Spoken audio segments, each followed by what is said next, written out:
CIET NCERT द्वारा प्रस्तुत है कक्षा 10 की हिंदी की पूरक ध्वनि पाठ्य पुस्तक कृतिका भाग 2 पाठ 1 माता का अंचल।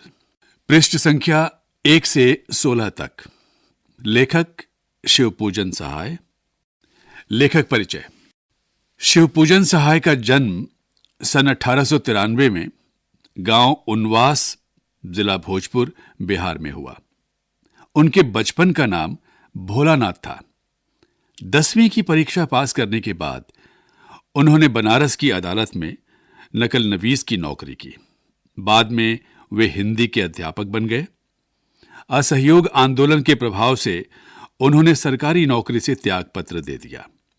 शिवपूजन सहाय अपने समय के लेखकों में बहुत लोकप्रिय और सम्मानित व्यक्ति थे। उन्होंने जागरण, हिमालय, माधुरी, बालक आदि कई प्रतिष्ठित पत्रिकाओं का संपादन किया। इसके साथ ही वे हिंदी की प्रतिष्ठित पत्रिका मतवाला के संपादक मंडल में थे। सन 1963 में उनका देहांत हो गया।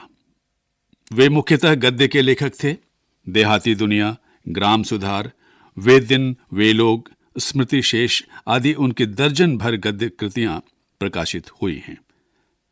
शिवपूजन रचनावली के 4 खंडों में उनकी संपूर्ण रचनाएं प्रकाशित हैं।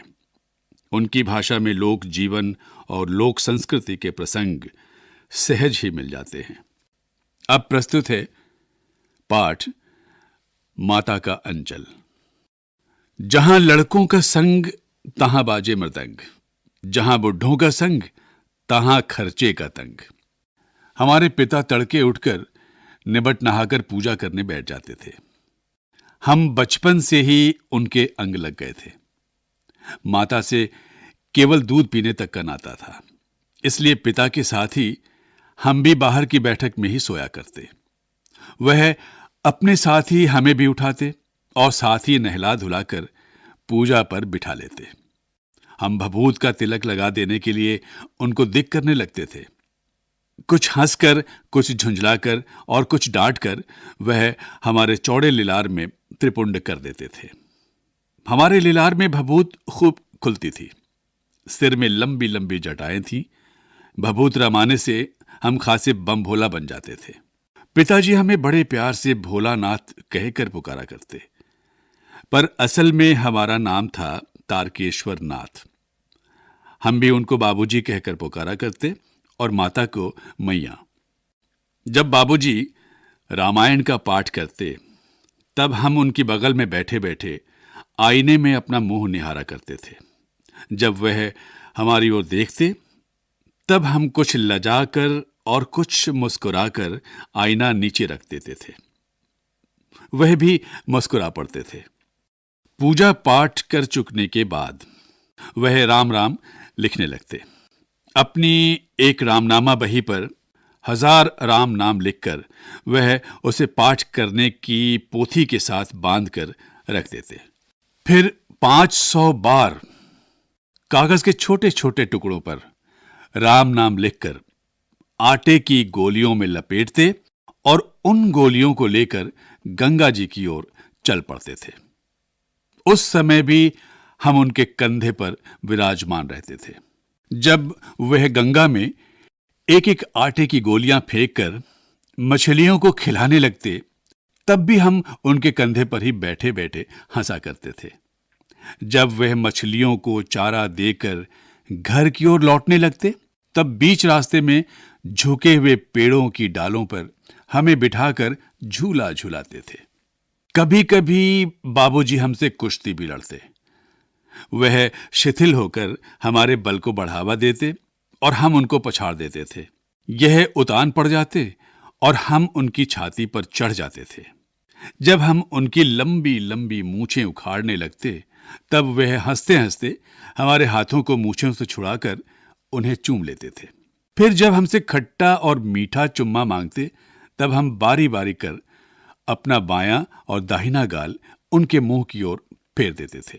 बाएं का खट्टा चुम्मा लेकर जब वह दाहिने का मीठा चुम्मा लेने लगते, तब अपनी दाढ़ी या मूछ हमारे कोमल गालों पर गड़ा देते थे। हम झुंझलाकर फिर उनकी मूछें नोचने लग जाते थे। इस पर वह बनावटी रोना रोने लगते और हम अलग खड़े खड़े खिलखिलाकर हंसने लग जाते थे। उनके साथ हंसते हंसते जब हम घर आते तब उनके साथ ही हम भी चौके पर खाने बैठते थे। वह हमें अपने ही हाथ से फूल के एक कटोरे में गोरस और भात सान कर खिलाते थे। जब हम खाकर अफर जाते तब मैया थोड़ा और खिलाने के लिए हट करती थी। वो बाबूजी से कहने लगती, आप तो 4-4 दाने के कौर बच्चे के मुंह में देते जाते हैं। इससे वह थोड़ा खाने पर भी समझ लेता है कि हम बहुत खा गए। आप खिलाने का ढंग नहीं जानते, बच्चे को भर मुंह कौर खिलाना चाहिए। जब खाएगा बड़े बड़े कौर तब पाएगा दुनिया में ठौर। देखिए, मैं खिलाती हूं, मर्दुए क्या जाने कि बच्चों को कैसे खिलाना चाहिए, और महतारी के हाथ से खाने पर बच्चों का पेट भी भरता है। यह कह वह थाली में दही भात सानती और अलग अलग तोता, मैना, कबूतर, हंस, मोर आदि के बनावटी नाम से कौर बनाकर यह कहते हुए खिलाती जाती कि जल्दी खा लो नहीं तो उड़ जाएंगे। पर हम उन्हें इतनी जल्दी उड़ा जाते थे कि उड़ने का मौका ही नहीं मिलता था। जब हम सब बनावटी चिड़ियों को चट कर जाते थे तब बाबूजी कहने लगते, अच्छा अब तुम राजा हो, जाओ खेलो। बस हम उठकर उछलने कूदने लगते थे। फिर रस्सी में बंधा हुआ काठ का घोड़ा लेकर नंग धड़ंग बाहर गली में निकल जाते थे। जब कभी मैया हमें अचानक पकड़ पाती तब हमारे लाख छटपटाने पर भी एक चुल्लू कड़वा तेल हमारे सिर पर डाल ही देती थी। हम रोने लगते और बाबूजी उस पर बिगड़ खड़े होते, पर वह हमारे सिर में तेल बोद कर हमें उबट कर ही छोड़ती थी। जब कभी मैया हमें अचानक पकड़ पाती तब हमारे लाख छटपटाने पर भी एक चुल्लू कड़वा तेल हमारे सिर पर डाल ही देती थी। हम रोने लगते और बाबूजी उस पर बिगड़ खड़े होते। हम रोने लगते और बाबूजी उस पर बिगड़ खड़े होते, पर वह हमारे सिर में तेल बोतकर हमें उबटकर ही छोड़ती थी। फिर हमारी नाभि और लिलार में काजल की बिंदी लगाकर चोटी गूंथती और उसमें फूलदार लट्टू बांधकर रंगीन कुर्ता टोपी पहना देती थी।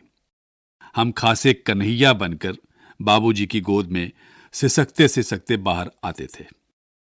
बाहर आते ही हमारी बाट जोहने वाला बालकों का एक झुंड मिल जाता था। हम उन खेल के साथियों को देखते ही सिसकना भूलकर बाबूजी की गोद से उतर पड़ते और अपने हम जोलियों के दल में मिलकर तमाशे करने लग जाते थे। तमाशे भी ऐसे वैसे नहीं, तरह तरह के नाटक। चबूतरे का एक कोना ही नाटक घर बनता था। बाबूजी जिस छोटी चौकी पर बैठकर नहाते थे वही रंगमंच बनती। उसी पर सरकंडे के खंभों पर कागज का चंदोआ तानकर मिठाइयों की दुकान लगाई जाती। उसमें चिलम के खोंचे पर कपड़े के थालों में ढेले के लड्डू, पत्तों की पूरी कचोरियां, गीली मिट्टी की जलेबियां, फूटे घड़े के टुकड़ों के बताशे आदि मिठाइयां सजाई जाती। ठीकरों के बटखरे और जस्ते के छोटे छोटे टुकड़ों के पैसे बनते।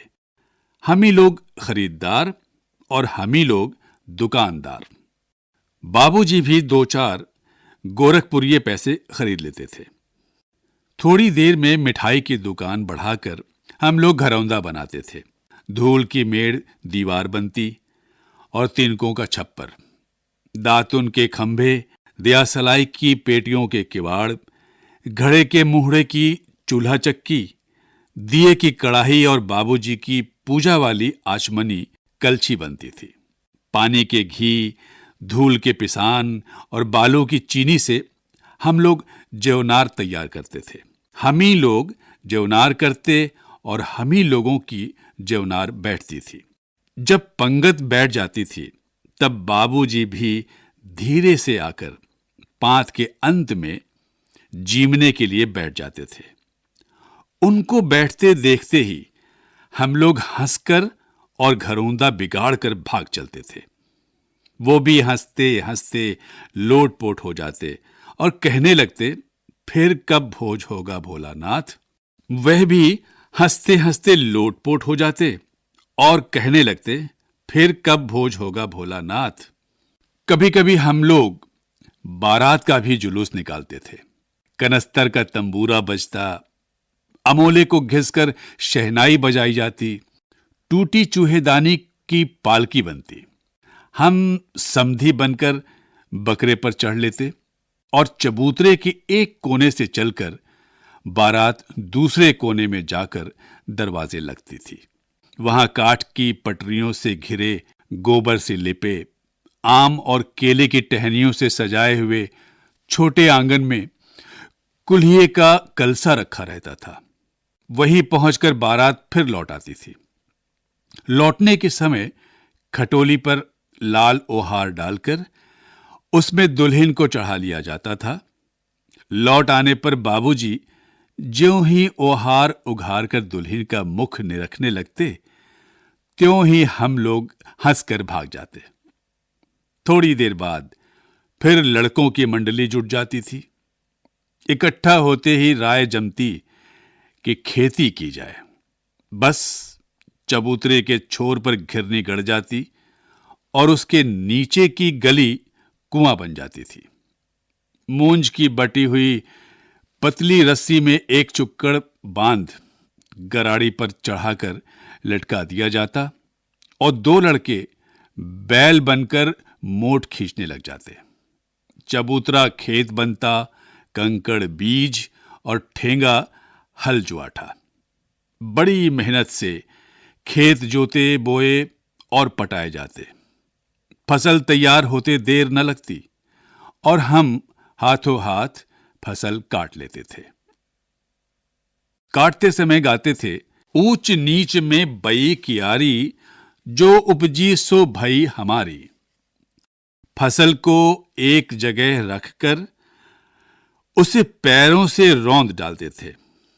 कसोरे का सूप बनाकर ओसाते और मिट्टी की दिए के तराजू पर तोलकर राशि तैयार कर देते थे। इसी बीच बाबूजी आकर पूछ बैठते थे, इस साल की खेती कैसी रही भोलानाथ। बस फिर क्या, हम लोग ज्यों का त्यों खेत खलिहान छोड़कर हंसते हुए भाग जाते थे। कैसी मौज की खेती थी।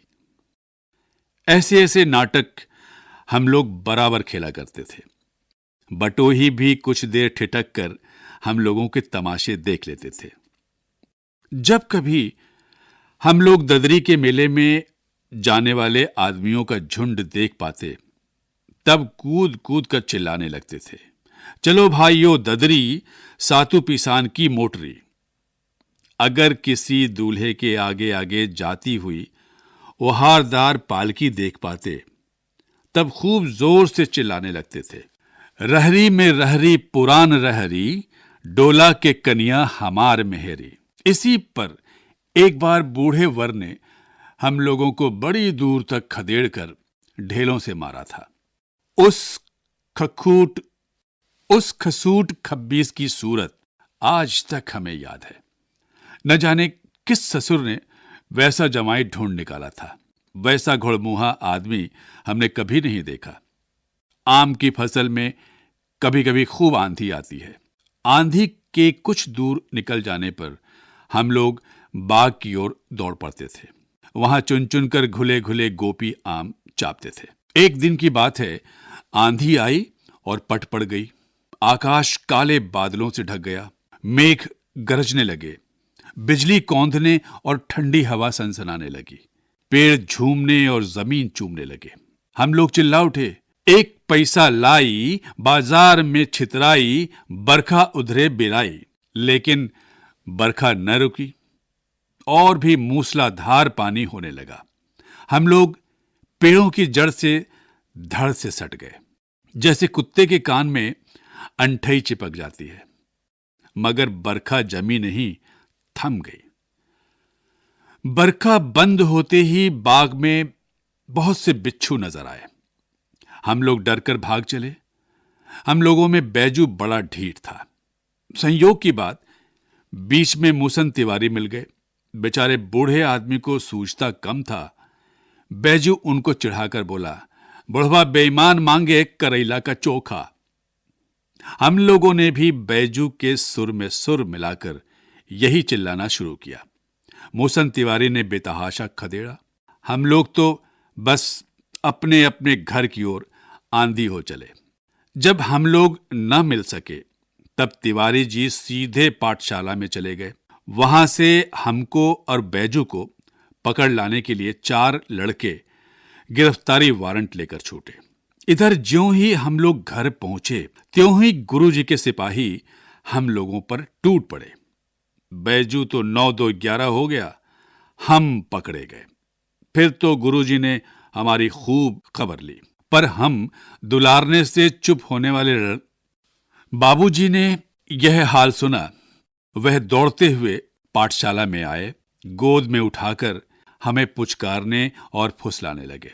पर हम दुलारने से चुप होने वाले लड़के नहीं थे। रोते रोते उनका कंधा आंसुओं से तर कर दिया। वह गुरुजी की चिरौरी करके हमें घर ले चले।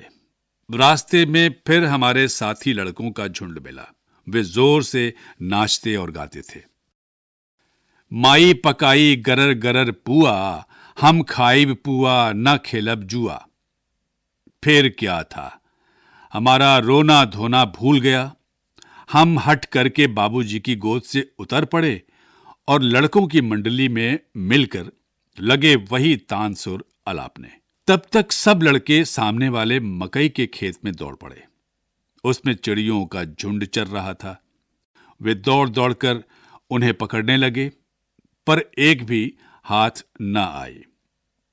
हम खेत से अलग ही खड़े होकर गा रहे थे, राम जी की चिरई राम जी का खेत, खा लो चिरई भर भर पेट। हमसे कुछ दूर बाबूजी और हमारे गांव के कई आदमी खड़े होकर तमाशा देख रहे थे और यही कहकर हंसते थे कि चिड़ियों की जान जाए लड़कों का खिलौना। सचमुच लड़के और बंदर पराई पीर नहीं समझते। एक टीले पर जाकर हम लोग चूहों के बिल में पानी उलीचने लगे। नीचे से ऊपर पानी फेंकना था। हम सब थक गए।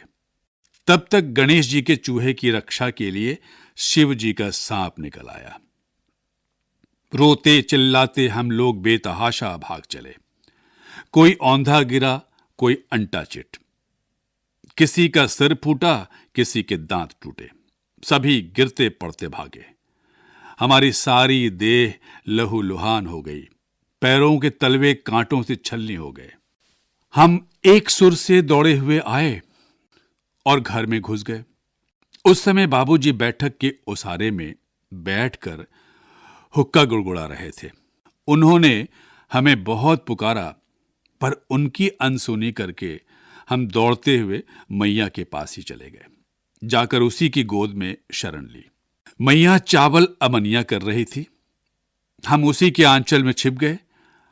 हमें डर से कांपते देखकर वह जोर से रो पड़ी और सब काम छोड़ बैठी। अधीर होकर हमारे भय का कारण पूछने लगी।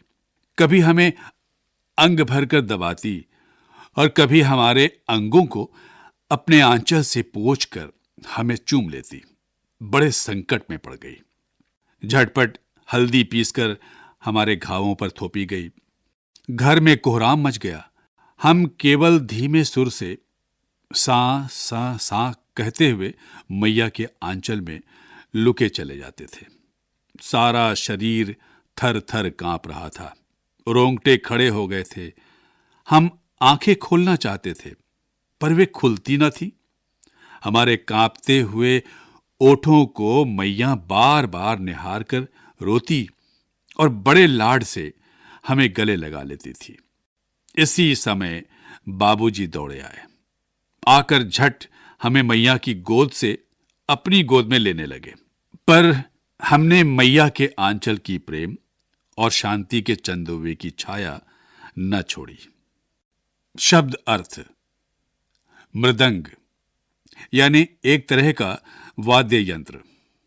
तड़के यानी प्रभात, सवेरा। लीलार अर्थात ललाट। त्रिपुंड यानी एक प्रकार का तिलक जिसमें ललाट पर 3 आड़ी या अर्धचंद्राकार रेखाएं बनाई जाती हैं। उतान अर्थात पीठ के बल लेटना। सानकर यानी मिलाना, लपेटना, गूंथना। अफर अर्थात भर पेट से अधिक खा लेना। ठौर अर्थात स्थान, अवसर। महतारी यानी माता। तेल यानी सरसों का तेल। बोथकर अर्थात सराबोर कर देना। चंदोआ यानी छोटा शामियाना। जेवनार अर्थात भोज, दावत। जीमने यानी भोजन करना। अमोले यानी आम का उगता हुआ पौधा। ओहार यानी पर्दे के लिए डाला हुआ कपड़ा। कसोरे अर्थात मिट्टी का बना छिछला कटोरा। रहरी अर्थात अरहर। अंठई यानी कुत्ते के शरीर में चिपके रहने वाले छोटे कीड़े। किलने। चिरौरी यानी दीनता पूर्वक की जाने वाली प्रार्थना, विनती। अमनिया अर्थात साफ, शुद्ध। प्रश्न अभ्यास। प्रश्न 1। प्रस्तुत पाठ के आधार पर यह कहा जा सकता है कि बच्चे का अपने पिता से अधिक जुड़ाव था, फिर भी विपदा के समय वह पिता के पास न जाकर माता की शरण लेता है। आपकी समझ से इसकी क्या वजह हो सकती है? प्रश्न 2। आपके विचार से भोलानाथ अपने साथियों को देखकर सिसकना क्यों भूल जाता है? प्रश्न 3। आपने देखा होगा कि भोलानाथ और उसके साथी जब तब खेलते खाते समय किसी न किसी प्रकार की तुकबंदी करते हैं। आपको यदि अपने खेलों आदि से जुड़ी तुकबंदी याद हो तो लिखिए। प्रश्न 4। भोलानाथ और उसके साथियों के खेल और खेलने की सामग्री आपके खेल और खेलने की सामग्री से किस प्रकार भिन्न है? प्रश्न 5। पाठ में आए ऐसे प्रसंगों का वर्णन कीजिए जो आपके दिल को छू गए हों। प्रश्न 6।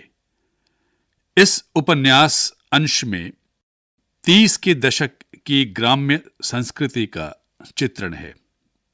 आज की ग्रामीण संस्कृति में आपको किस तरह के परिवर्तन दिखाई देते हैं? प्रश्न 7। पाठ पढ़ते पढ़ते आपको भी अपने माता पिता का लाड प्यार याद आ रहा होगा। अपनी इन भावनाओं को डायरी में अंकित कीजिए। प्रश्न 8। यहां माता पिता का बच्चे के प्रति जो वात्सल्य व्यक्त हुआ है उसे अपने शब्दों में लिखिए। प्रश्न 9। माता का अंचल शीर्षक की उपयुक्तता बताते हुए कोई अन्य शीर्षक सुझाइए। प्रश्न 10। बच्चे माता पिता के प्रति अपने प्रेम को कैसे अभिव्यक्त करते हैं? प्रश्न 11। इस पाठ में बच्चों की जो दुनिया रची गई है वह आपके बचपन की दुनिया से किस तरह भिन्न है? प्रश्न 12। फणीश्वरनाथ रेणु और नागार्जुन की आंचलिक रचनाओं को पढ़िए। अभी आप सुन रहे थे पाठ 1 माता का अंचल। ध्वनि संपादन, निर्माण तथा निर्देशन विमलेश चौधरी। प्रस्तुति CIET NCERT, नई दिल्ली, भारत।